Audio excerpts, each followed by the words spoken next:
Hello friends, welcome है आप सभी का आपके इस कृष्णा आर्ट्स एजुकेशन चैनल में, जो केवल और केवल बोर्ड एग्ज़ाम की तैयारी करवाने के लिए बनी है। इसलिए इस चैनल को आपने अभी तक सब्सक्राइब नहीं किया तो इस चैनल को सब्सक्राइब कर दें और साइड के बेल नोटिफिकेशन को प्रेस कर दें, ताकि हमारी वीडियो का लेटेस्ट नोटिफिकेशन आप तक सबसे पहले पहुंच सके। और अगर आप हमारे इस यूट्यूब चैनल पर नए हैं तो आप टेलीग्राम चैनल में भी ज्वाइन हो जाएँ। टेलीग्राम चैनल का लिंक डिस्क्रिप्शन में दिया हुआ है, क्योंकि इस चैनल का जो भी स्टडी मटेरियल आपको प्रोवाइड किया जाएगा वो टेलीग्राम चैनल के माध्यम से ही किया जाएगा। स्टडी मटेरियल में आपको सभी सब्जेक्ट्स का चैप्टर वाइज चैप्टर, ऑब्जेक्टिव और सब्जेक्टिव क्वेश्चंस का पीडीएफ प्रोवाइड किया जाएगा। इसलिए आप टेलीग्राम चैनल को अवश्य ज्वाइन कर लें। तो चलिए इस वीडियो में आगे की ओर बढ़ते हैं। इसमें हम आपको कक्षा 10 का विज्ञान, जो विज्ञान का एक भाग है जीव विज्ञान बायोलॉजी, उसका सेकंड चैप्टर नियंत्रण एवं समन्वय, कंट्रोल एंड कोऑर्डिनेशन का सब्जेक्टिव क्वेश्चंस करवाने वाले हैं। इस वीडियो में हम आपके साथ 1 से लेकर 16 तक के सब्जेक्टिव क्वेश्चंस को कवर करने वाले हैं। तो चलिए क्वेश्चंस की ओर बढ़ते हैं। हमारा पहला क्वेश्चन है कि पादप हार्मोन क्या है। जो पादप अर्थात पौधों में जो हार्मोन होता है वे हार्मोन क्या है, पादप हार्मोन क्या है। तो पादप, जिनको पौधे कहा जाता है, पौधे का ही दूसरा नाम पादप है। तो पादप में कुछ रासायनिक पदार्थों की वृद्धि होती है। ये उनकी गतिविधि को नियंत्रण तथा समन्वय करते हैं। वे ही रसायन पादप हार्मोन कहलाते हैं। इसमें बताया जा रहा है कि जो पौधे होते हैं उसमें कुछ रासायनिक पदार्थों की वृद्धि होती है। ये उनकी गतिविधियों को नियंत्रण तथा समन्वय करते हैं और ये ही पादप हार्मोन कहलाते हैं। जो पादप हार्मोन रहते हैं वे ही पौधों की गतिविधियों का नियंत्रण और समन्वय करते हैं। तो इसमें आपने समझा कि पादप हार्मोन क्या है। तो पादप पौधों में कुछ ऐसे रासायनिक पदार्थों की वृद्धि होती है, ये उनकी गतिविधि को नियंत्रण तथा समन्वय करते हैं, वे ही पादप हार्मोन कहलाते हैं। इसके बाद आपका नेक्स्ट क्वेश्चन है कि प्रकाश अनुवर्तन और गुरुत्व अनुवर्तन में क्या अंतर है।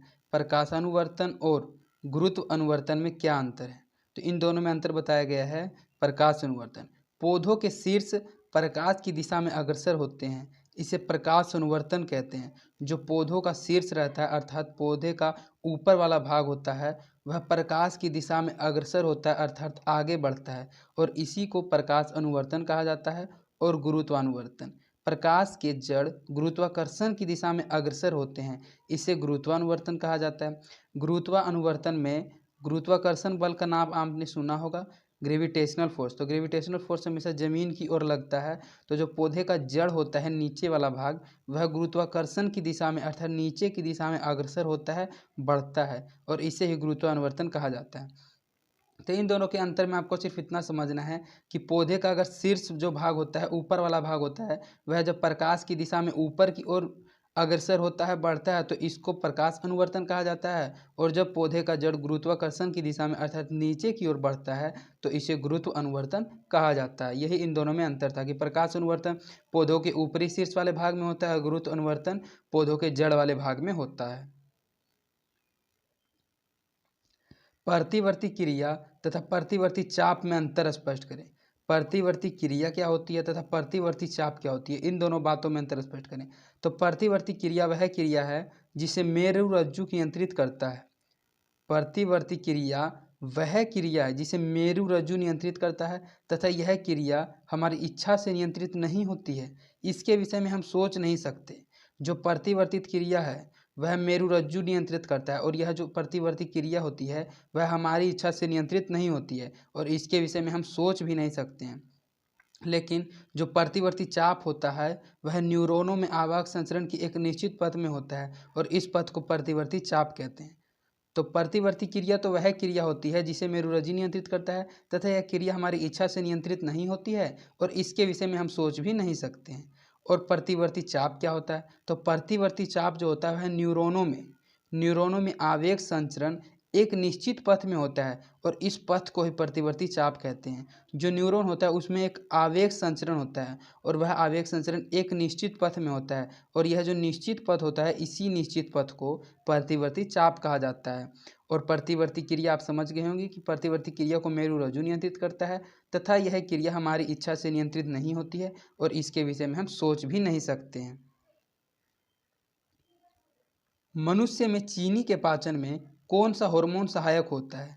अगर आप चीनी अर्थात शुगर खा लेते हैं तो शुगर के खाने के बाद उसको कौन डाइजेस्ट करता है, अर्थात उसके पाचन में कौन सा हार्मोन सहायक होता है, कौन सा हार्मोन हेल्प करता है। तो चीनी के पाचन में इंसुलिन सहायक है, जिसकी कमी से मधुमेह हो जाता है। यहाँ इंसुलिन होना चाहिए था, ये थोड़ा टाइपिंग में मिस्टेक है। आप जानते होंगे, हमने आपको ऑब्जेक्टिव क्वेश्चन में भी पढ़ाया था कि जब इंसुलिन की कमी हो जाती है तो इंसुलिन की कमी के कारण मनुष्य में एक डायबिटीज रोग हो जाता है, जिसको मधुमेह भी कहा जाता है। तो चीनी के पाचन में इंसुलिन सहायक होता है, और अगर आपके शरीर में इंसुलिन के हार्मोन की कमी हो जाती है तो चीनी के शुगर के अधिक हो जाने के कारण और इंसुलिन की कमी हो जाने के कारण और चीनी के अधिक हो जाने के कारण आपके शरीर में मधुमेह हो जाता है, अर्थात डायबिटीज रोग हो जाता है। तो इसमें पूछा जा रहा था कि मनुष्य में चीनी के पाचन में कौन सा हार्मोन सहायक है, तो चीनी के पाचन में इंसुलिन सहायक है, जिसकी कमी से मधुमेह हो जाता है। पीयूष ग्रंथि को मास्टर ग्रंथि क्यों कहते हैं? जो हमारे शरीर में पीयूष ग्रंथि होता है उसको मास्टर ग्रंथि क्यों कहा जाता है? तो पीयूष ग्रंथि मस्तिष्क के आधार तल पर ऑप्टिक काइज्मा के पीछे सेलार टर्सिका गुहा में बंद रहती है। जो हमारी पीयूष ग्रंथि रहती है वह मस्तिष्क के आधार तल अर्थात बेस तल पर ऑप्टिक काइज्मा के पीछे सेला टर्सिका गुहा में बंद रहती है। शरीर का शायद ही कोई ऐसा अंग हो जो पीयूष ग्रंथि से प्रभावित न होता हो, इसी कारण इसे मास्टर ग्रंथि भी कहते हैं। इसके बारे में बताया गया कि इसको मास्टर ग्रंथि इसलिए कहा जाता है क्योंकि शरीर का शायद ही ऐसा कोई अंग हो जो पीयूष ग्रंथि से प्रभावित न होता हो, अर्थात इनका कहने का मतलब है कि जो पीयूष ग्रंथि होता है उसी से हमारे शरीर के सभी अंग प्रभावित होते हैं, और इसी कारण इसे मास्टर ग्रंथि भी कहते हैं।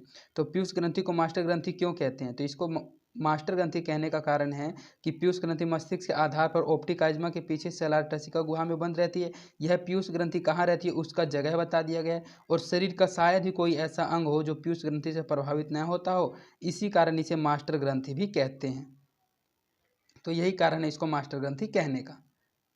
इसके बाद आपका नेक्स्ट क्वेश्चन है, आयोडीन की कमी से कौन सी बीमारी होती है तथा कैसे? इस क्वेश्चन में हम आपको 2-3 बार रिपीट कर चुके हैं। यह एक बहुत ही इंपॉर्टेंट क्वेश्चन है जो ऑब्जेक्टिव और सब्जेक्टिव दोनों में पूछा जाता है। तो जो आयोडीन की कमी से कौन सा बीमारी होती है तथा कैसे? तो आयोडीन की कमी से घेघा, जिसको इंग्लिश में गोइटर कहा जाता है, तो आयोडीन की कमी से घेघा रोग होता है। आयोडीन की कमी के कारण थायरोक्सिन नामक हार्मोन उचित मात्रा में स्रावित नहीं हो पाता है, जिससे थायरॉइड ग्रंथि का आकार काफ़ी बढ़ जाता है, जिसके फलस्वरूप गले में सूजन हो जाता है, और शरीर की इस अवस्था को घेघा रोग के नाम से जाना जाता है। जब आपके शरीर में आयोडीन की कमी हो जाती है तो एक घेघा नामक रोग हो जाता है, और यह रोग आयोडीन की कमी के कारण होती है। और जब आपके शरीर में आयोडीन की कमी हो जाती है तो हमारे शरीर में एक थायरोक्सिन हार्मोन होता है, और वह हार्मोन उचित मात्रा में स्रावित नहीं हो पाता है।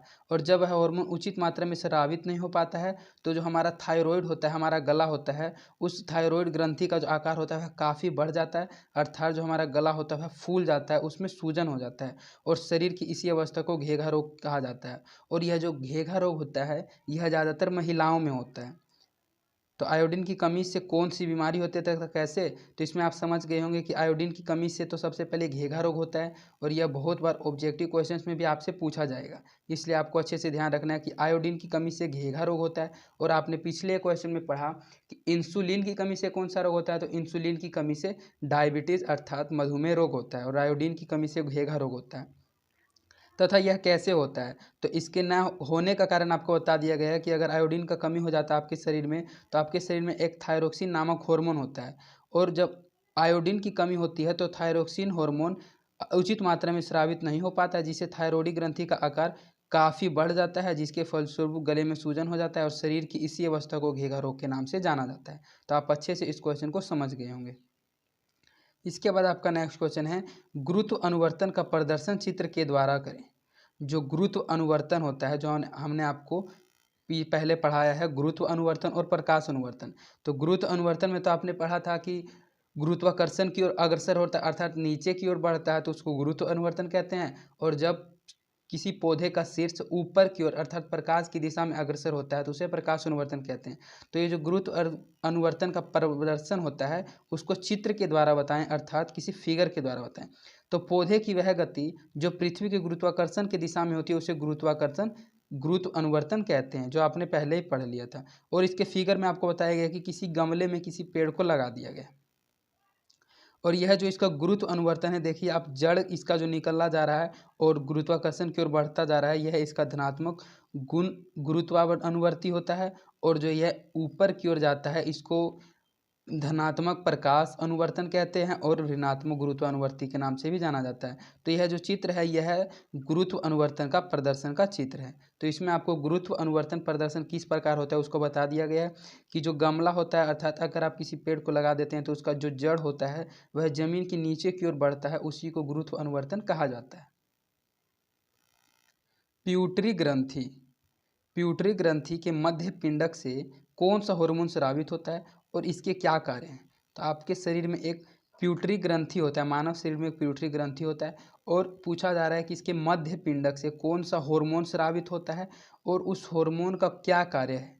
तो मध्य पिंडक हमेशा अग्र पिंडक से ढका होता है। जो हमारा प्यूटरी ग्रंथि का मध्य पिंडक होता है वह हमेशा अग्र पिंडक अर्थात आगे वाले पिंडक से ढका होता है, जिसके द्वारा मेलेनोसाइनोट स्टिमुलेटिंग हार्मोन स्रावित होता है।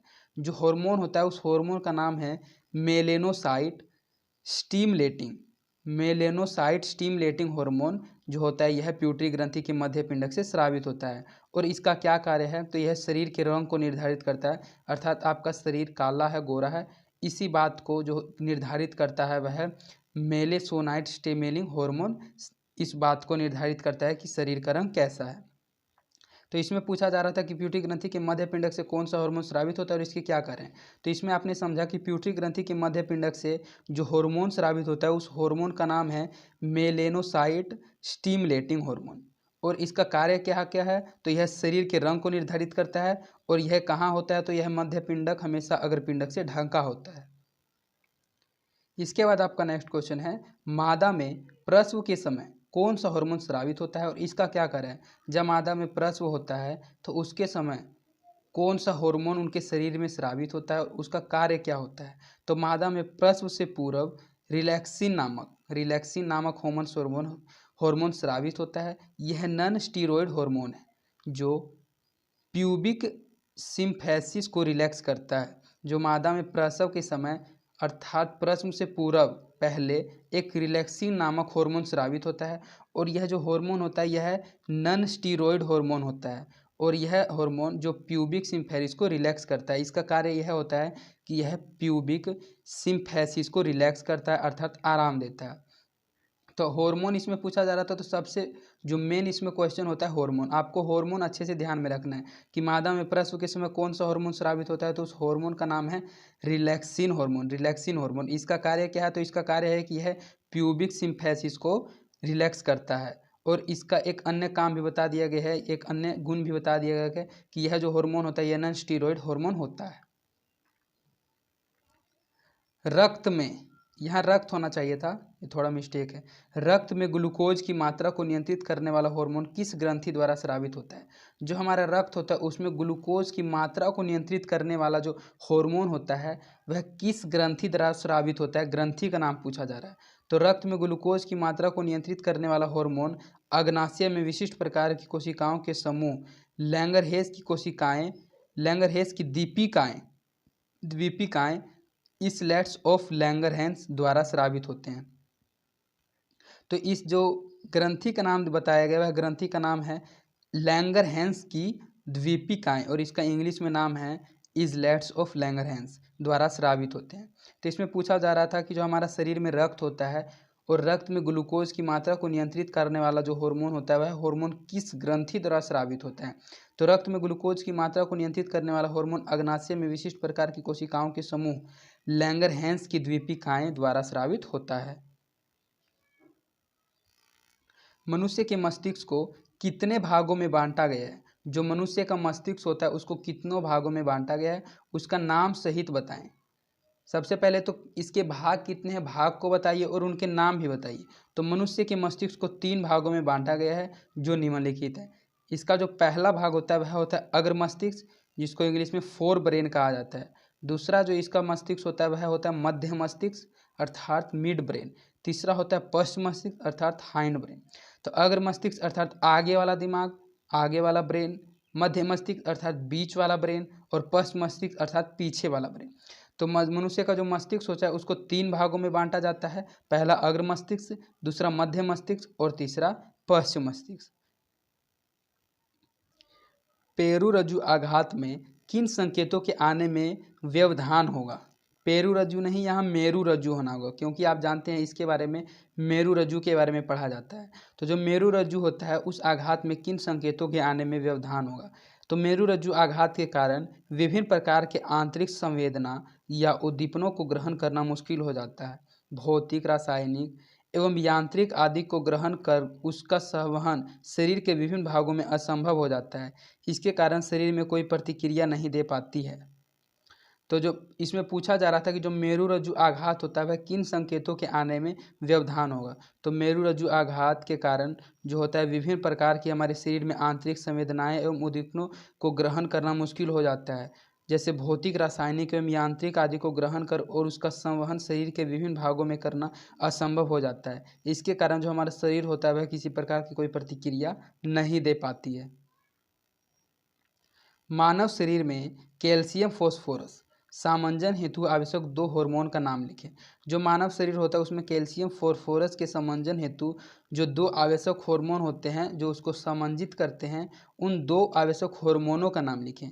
तो जो पहला हार्मोन होता है वह होता है पाराथायरॉयड ग्रंथि से पाराथॉर्मोन। जो पहला हार्मोन होता है वह होता है पाराथा हार्मोन और तथा कैल्सीटोनिन नामक 2 हार्मोन निकलते हैं जो कैल्शियम फॉस्फोरस सामंजन हेतु आवश्यक है। तो इसमें आपको बताया गया कि मानव शरीर में कैल्शियम फॉस्फोरस सामंजन हेतु आवश्यक 2 हार्मोन का नाम लिखें। तो पाराथायराइड ग्रंथि से पाराथोरमोन हार्मोन तथा कैल्सीटोनिन नामक 2 हार्मोन निकलते हैं, पाराथोर्मोन तथा कैल्सीटोनिन नामक हार्मोन। तो ये जो 2 हार्मोन है, पहला हार्मोन है पाराथा हार्मोन और दूसरा हार्मोन है कैल्सीटोनिन नामक हार्मोन, जो काम करता है कैल्शियम फॉस्फोरस अर्थात मानव शरीर में जो कैल्शियम फॉस्फोरस होता है उसको सामंजन हेतु आवश्यक है, अर्थात उसको सामंजित करता है। और यह किस ग्रंथि का हार्मोन है? तो यह है पाराथायरॉयड ग्रंथि का हार्मोन है। मस्तिष्क के महत्वपूर्ण कार्यों का वर्णन करें। जो मस्तिष्क अर्थात ब्रेन होता है उसका क्या क्या इंपॉर्टेंट वर्क होता है उन बातों को बताएं। तो मस्तिष्क के महत्वपूर्ण कार्यों का वर्णन करें। तो मस्तिष्क के महत्वपूर्ण कार्य निम्नलिखित हैं। इसका जो पहला कार्य होता है वह होता है आवेग ग्रहण करना तथा मस्तिष्क में ग्रहण किए गए आवेगों का विश्लेषण करना, ग्रहण किए गए आवेगों की अनुक्रिया, विभिन्न आवेगों का संवहन कर विभिन्न शारीरिक कार्यों का कुशलतापूर्वक समन्वय करना।